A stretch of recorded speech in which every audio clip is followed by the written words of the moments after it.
दोस्तों नमस्कार, मेरा नाम है अनूप आकाश वर्मा और आप देख रहे हैं द रिपोर्टर हिंदी। उत्तर प्रदेश विधानसभा चुनाव 2027 के संदर्भ में यदि मुरादाबाद जिले का राजनीतिक विश्लेषण किया जाए तो ये पश्चिमी उत्तर प्रदेश के सबसे संवेदनशील और राजनीतिक रूप से निर्णायक जिलों में माना जाता है। मुरादाबाद में कुल 6 विधानसभा सीटें हैं। कांठ, ठाकुरद्वारा, मुरादाबाद देहात, मुरादाबाद नगर, कुंदरकी और बिलारी। 2022 के यूपी विधानसभा चुनाव में इनमें से 4 सीटें समाजवादी पार्टी और 2 सीटें बीजेपी ने जीती थी। कांठ और मुरादाबाद नगर बीजेपी के पास आई, जबकि ठाकुरद्वारा, मुरादाबाद ग्रामीण, कुंदरकी और बिलारी पर समाजवादी पार्टी गठबंधन ने जीत दर्ज की। 2027 का चुनाव 2022 की तुलना में कई कारणों से अलग होगा।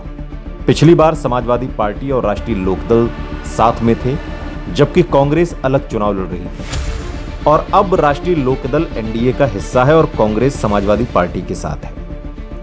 इसे बदले गठबंधन ने विशेषकर जाट और मुस्लिम वोटों के समीकरण को एक नया आयाम दिया। दूसरी ओर बीजेपी अपने गैर यादव, पिछड़ा वर्ग, गैर जाटव, दलित, शहरी वोट और सरकारी योजनाओं के लाभार्थियों के आधार को मजबूत बनाए रखने की कोशिश करेगी। कांठ विधानसभा की बात करें तो कांठ विधानसभा में मुस्लिम, जाट, गुर्जर और पिछड़े वर्ग के मतदाता निर्णायक भूमिका निभाते हैं। 2022 में बीजेपी यहां जीतने में सफल रही थी, लेकिन समाजवादी पार्टी का आधार भी मजबूत बना हुआ है।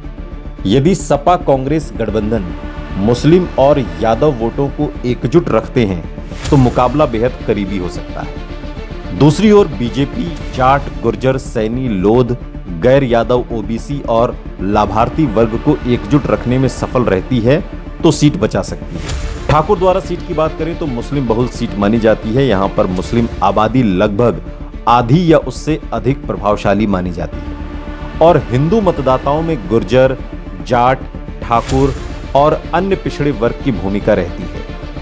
समाजवादी पार्टी का यहां परंपरागत प्रभाव रहा है। यदि विपक्षी वोटों में विभाजन नहीं होता तो ये सीट सपा कांग्रेस गठबंधन के लिए अपेक्षाकृत अनुकूल मानी जा सकती है। हालांकि बीजेपी आरएलडी गठबंधन जाट और अन्य ओबीसी मतदाताओं में पैठ बनाकर मुकाबले को रोचक बनाने की कोशिश करेगा। मुरादाबाद ग्रामीण की बात करें तो मुस्लिम और यादव मतदाताओं का प्रभाव काफी मजबूत माना जाता है। इसके अलावा दलित और अन्य पिछड़े वर्ग भी चुनाव परिणाम में महत्वपूर्ण भूमिका निभाते हैं। 2022 में समाजवादी पार्टी ने यहां पर जीत दर्ज की थी। कांग्रेस के साथ गठबंधन इस सीट पर विपक्ष को अतिरिक्त लाभ दे सकता है, लेकिन बीजेपी यदि गैर यादव, ओबीसी और दलित मतों का बड़ा हिस्सा अपने साथ बनाए रखती है तो मुकाबला एक तरफा नहीं होगा। मुरादाबाद नगर जिले की सबसे दिलचस्प सीटों में से एक है। यहां पर शहरी व्यापारी वर्ग, वैश्य समाज, ब्राह्मण, पंजाबी, मुस्लिम और कारीगर समुदायों का मिश्रित प्रभाव है। 2022 में बीजेपी ने यह सीट बहुत कम अंतर से जीती थी। 2024 के लोकसभा चुनाव में इसी क्षेत्र में विपक्ष को बढ़त मिली, जिससे यह संकेत मिलता है कि 2027 में यहां मुकाबला बेहद करीबी हो सकता है।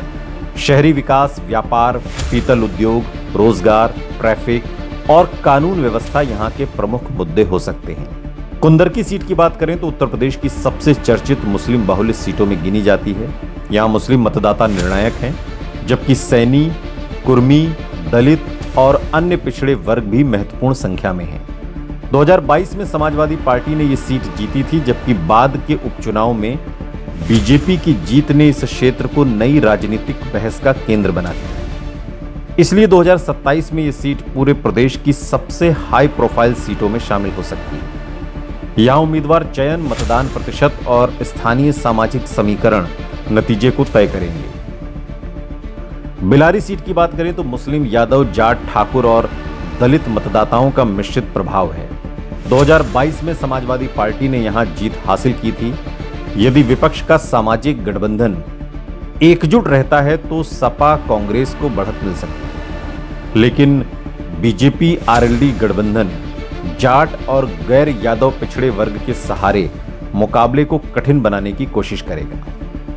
जिले के प्रमुख मुद्दों में पीतल उद्योग की स्थिति, रोजगार, निर्यात, बिजली, सड़क, शिक्षा, स्वास्थ्य सेवाएं, गन्ना भुगतान, कानून व्यवस्था, किसान और युवाओं के लिए रोजगार प्रमुख मुद्दे रहे। ग्रामीण क्षेत्रों में सिंचाई, आवारा पशु और कृषि आय भी महत्वपूर्ण चुनावी मुद्दे बन सकते हैं। यदि धार्मिक और जातीय समीकरण देखें तो मुरादाबाद जिले में मुस्लिम आबादी कई सीटों पर निर्णायक प्रभाव रखती है।